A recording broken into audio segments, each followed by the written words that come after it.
Oi pessoal, tudo bem? Espero que sim, que estejam todos bem. Então, gente, o nosso estudo de hoje é do Livro dos Espíritos, né? Nós vamos ver o questionamento 919, estudando sobre o conhecimento de si mesmo, no capítulo da perfeição moral. Mas antes de iniciar o nosso estudo, eu vou fazer a prece, tá bem? Então, vamos acalmar os nossos corações, elevar os nossos pensamentos e que Jesus, nosso amado Mestre, e toda espiritualidade amiga abençoe nosso estudo de hoje, que a gente possa compreender os ensinamentos de Jesus e aplicar nas nossas vidas, buscando o melhor para nós e para o nosso próximo. Abençoe a todos nós, abençoe cada trabalho, cada trabalhador da casa do caminho, Senhor. Que assim possa ser, graças a Deus. Então, iniciando aqui o estudo, na questão 919, Kardec pergunta: qual o meio prático mais eficaz que tem o homem de se melhorar nessa vida e de resistir à atração do mal? E a espiritualidade responde: um sábio da antiguidade vô-lo disse: conhece-te a ti mesmo. E na questão 919A, Kardec pergunta: conhecemos toda a sabedoria desta máxima, porém a dificuldade está precisamente em cada um conhecer-se a si mesmo. Qual o meio de consegui-lo? E aí, nessa questão, quem responde é Santo Agostinho. E ele diz: fazei o que eu fazia quando vivi na terra. Ao fim do dia, interrogava a minha consciência, passava a revista ao que fizera e perguntava a mim mesmo se não faltara algum dever, se ninguém tivera motivo para de mim se queixar. Foi assim que cheguei a me conhecer e a ver o que em mim precisava de reforma. Aquele que todas as noites evocasse todas as ações que praticara durante o dia e inquirisse de si mesmo o bem ou o mal que houvera feito, rogando a Deus e ao seu anjo da guarda que o esclarecessem, grande força adquiriria para se aperfeiçoar, porque Deus o assistiria. Dirige, pois, a vós mesmos perguntas, interrogai-vos sobre o que tendes feito e com que objetivo procedestes em tal ou tal circunstância, sobre se fizestes alguma coisa que, feita por outrem, censurarias, sobre se obrastes alguma ação que não ousarias confessar. Perguntai ainda mais: se aprovesse a Deus chamar-me nesse momento, teria que temer o olhar de alguém ao entrar de novo no mundo dos espíritos, onde nada pode ser ocultado? E aqui Santo Agostinho, né, que traz essa informação, nos mostra a necessidade de nós nos questionarmos, da gente perguntar à nossa consciência sobre aquilo que nós temos feito, né, sobre aquilo que nós temos pensado, né, sobre as nossas atitudes, os nossos pensamentos, a nossa conduta durante o dia a dia. Né? Que nós possamos fazer esses questionamentos à nossa consciência, porque ela vai responder. Né? A nossa mente, a nossa consciência, o nosso eu vai responder. E assim nós vamos ter condições de saber se nós estamos agindo corretamente ou se ainda há algo que a gente precisa trabalhar em nós para que a gente possa nos aproximar de Jesus. E já respondendo a pergunta, né, a gente tem muito o que trabalhar ainda. Então, se nós queremos, né, nos conhecer para que a gente possa se melhorar, nós temos que olhar para dentro de nós. Pode ser, né, até doloroso quando a gente percebe que a gente ainda erra muito, né, que a gente ainda faz muita coisa que nós sabemos que não é o certo. Mas o processo é necessário, ele é doloroso, mas ele também é eficaz. Então, continuando aqui a resposta de Santo Agostinho, ele diz: examinai o que pudestes ter obrado contra Deus, depois contra o vosso próximo, e finalmente contra vós mesmos. As respostas vos darão ou o descanso para a vossa consciência, ou a indicação de um mal que precise ser curado. O conhecimento de si mesmo é, portanto, a chave do progresso individual. Mas direis como há de alguém julgar-se a si mesmo. Não está aí a ilusão do amor próprio para atenuar as faltas e torná-las desculpáveis? O avarento se considera apenas econômico e previdente. O orgulhoso julga que em si só há dignidade. Isto é muito real, mas tendes um meio de verificação que não pode iludir-vos. Quando estiverdes indecisos sobre o valor de uma de vossas ações, inquire como a qualificaria se praticada por outra pessoa. Se a censurais noutrem, não na poderias ter por legítima quando fordes o seu autor. pois que Deus não usa de duas medidas na aplicação de sua justiça. Procurai também saber o que dela pensam os vossos semelhantes, e não desprezeis a opinião dos vossos inimigos, porquanto esses nenhum interesse têm em mascarar a verdade, e Deus muitas vezes os coloca ao vosso lado como um espelho, a fim de que sejais advertidos com mais franqueza do que o faria um amigo. Perscrute, consequentemente, a sua consciência, aquele que se sinta possuído do desejo sério de melhorar-se, a fim de estipar de si os maus pendores, como do seu jardim arranca as ervas daninhas. Dê balanço ao seu dia moral, para exemplo do comerciante, avaliar as suas perdas e seus lucros, e eu vos asseguro que a conta deste será mais avultada que a daqueles. Se puder dizer que foi bom o seu dia, poderá dormir em paz e aguardar sem receio o despertar na outra vida. Esse parágrafo nos mostra que muitas vezes nós nos colocamos nessa condição, né, diante de uma certa atitude nossa, ou um pensamento, enfim. Nós não sabemos se é certo ou errado, né, se nós agimos ali adequadamente, né? Como ele coloca aqui, muitas vezes a nossa mente ela busca aliviar a nossa conduta, né? Ele fala aqui, né, que o avarento ele se sente apenas econômico e o orgulhoso julga que em si só há dignidade. É como se nós tivéssemos dificuldade, né, e realmente nós temos, de enfrentar e de reconhecer os nossos erros.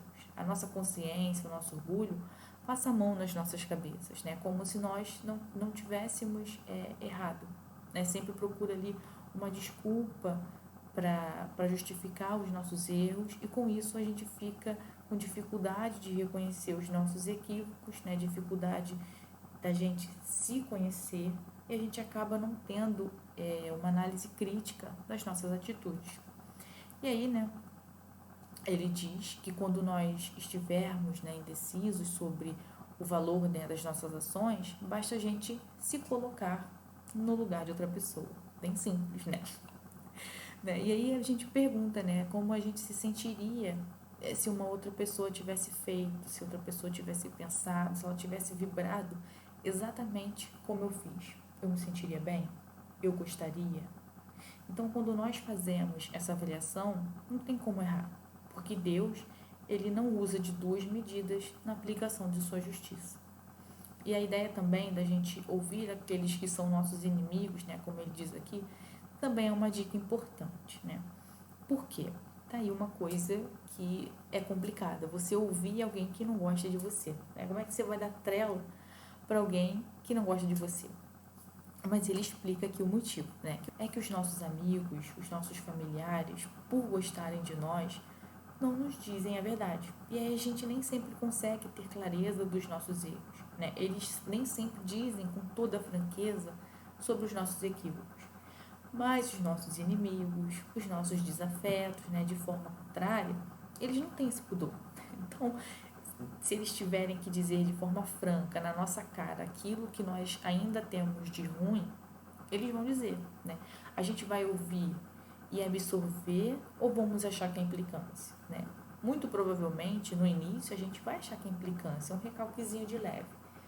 Mas aquilo vai ficar na nossa cabeça e a gente vai passar a refletir sobre, né? O que acaba se tornando bom, né? Para que a gente não seja ali enganados pela nossa própria consciência, né? Como se nós fôssemos aí pessoas maravilhosas, quando na verdade nós temos muitos defeitos ainda para resolver, para vencer, tá bem? E aqui agora finalizando, né, a resposta de Santo Agostinho, ele diz: formulai, pois, de vós para convosco questões nítidas e precisas, e não temais multiplicá-las. Justo é que se gastem alguns minutos para conquistar uma felicidade eterna. Não trabalhais todos os dias com o fito de juntar haveres que vos garantam repouso na velhice. Não constitui esse repouso objeto de todos os vossos desejos, o fim de que vos faz suportar fadigas e privações temporárias? Pois bem, que é esse descanso de alguns dias turbado sempre pelas enfermidades do corpo em comparação com o que espera o homem de bem? Não valerá este outro a pena de alguns esforços? Se haver muitos que dizem ser positivo presente e incerto futuro. Ora, Esta é exatamente a ideia que estamos encarregados de eliminar do vosso íntimo, visto que desejarmos fazer que compreendais esse futuro, de modo que não restar nenhuma dúvida em vossa alma. Por isso foi que primeiro chamamos a vossa atenção por meio de fenômenos capazes de ferir-vos os sentidos e que agora vos damos instruções que cada um de vós se acha encarregado de espalhar. Com esse objetivo é que ditamos o livro dos Espíritos. E aí, aqui no finalzinho, tem uma nota de Kardec que diz: muitas faltas que cometemos nos passam desapercebidas. Se efetivamente, seguindo o conselho de Santo Agostinho, interrogássemos mais a miúde a nossa consciência, veríamos quantas vezes falhamos sem que suspeitemos unicamente por não perscrutarmos a natureza e o móvel dos nossos atos. A forma interrogativa tem alguma coisa de mais preciso do que qualquer máxima, que muitas vezes deixamos de aplicar a nós mesmos. Aquela exige respostas categóricas, por um sim ou um não, que não abrem lugar para qualquer alternativa e que são outros tantos argumentos pessoais. E pela soma que derem as respostas, poderemos computar a soma de bem ou de mal que existe em nós.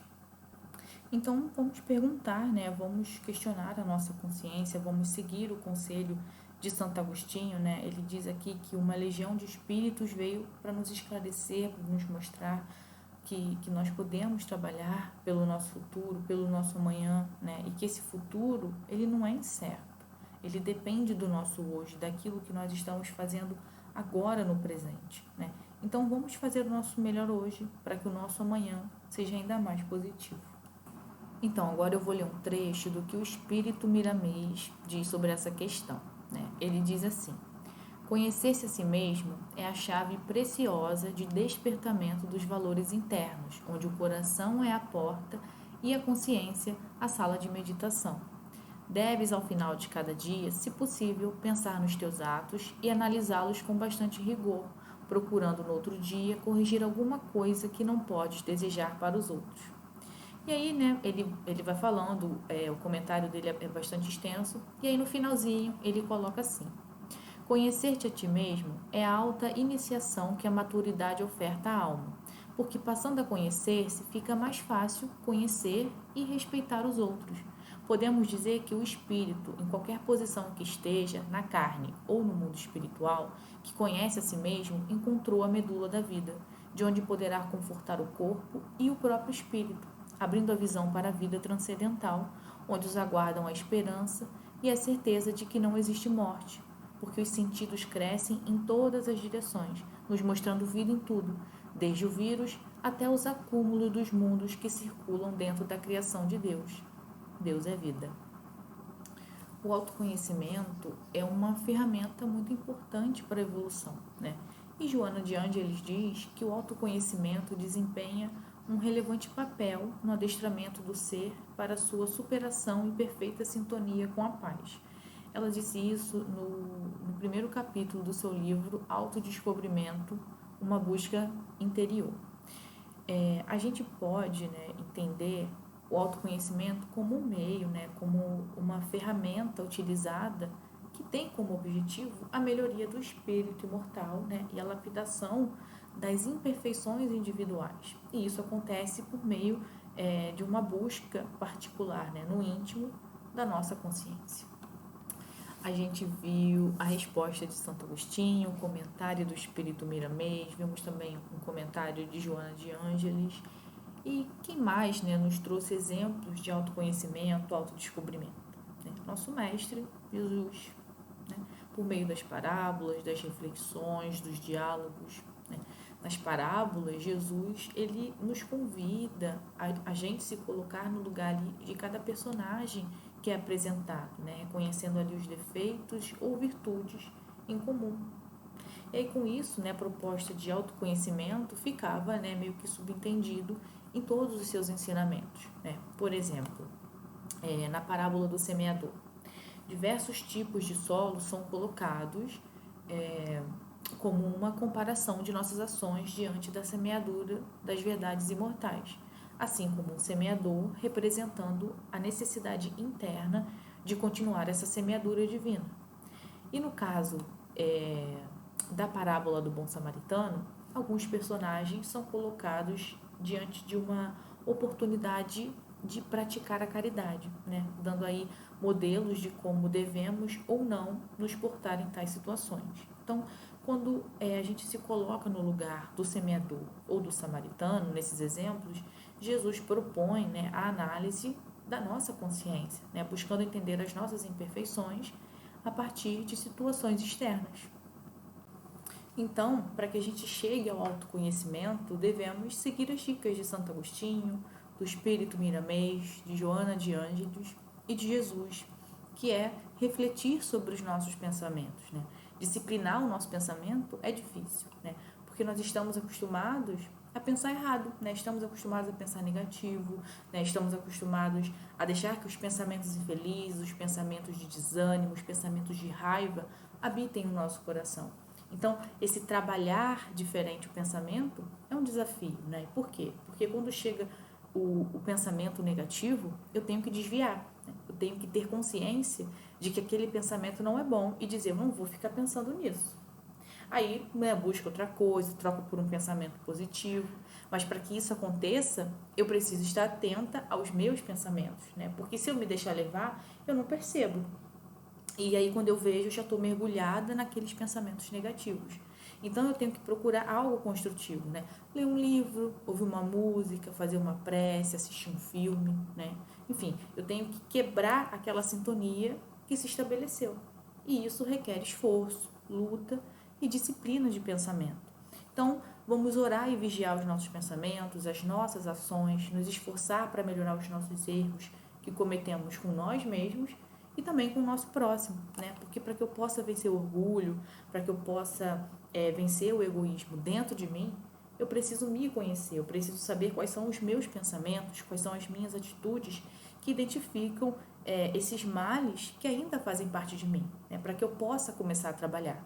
E o primeiro passo, né, para que o espírito alcance o progresso moral é o conhecimento de si mesmo. Então, pessoal, esse foi o nosso estudo de hoje, né? Eu espero que vocês tenham gostado. Para finalizar, vou fazer a nossa prece, tá bem? Jesus, nosso querido irmão, obrigada pela oportunidade desse estudo, que a gente possa cada vez mais aprender com o objetivo de evoluir, de retirar dos nossos corações o orgulho, o egoísmo que nos distanciam de Ti. Abençoe a todos nós, cada trabalho realizado na casa do caminho. Que a espiritualidade amiga esteja sempre conosco. Que assim possa ser, graças a Deus.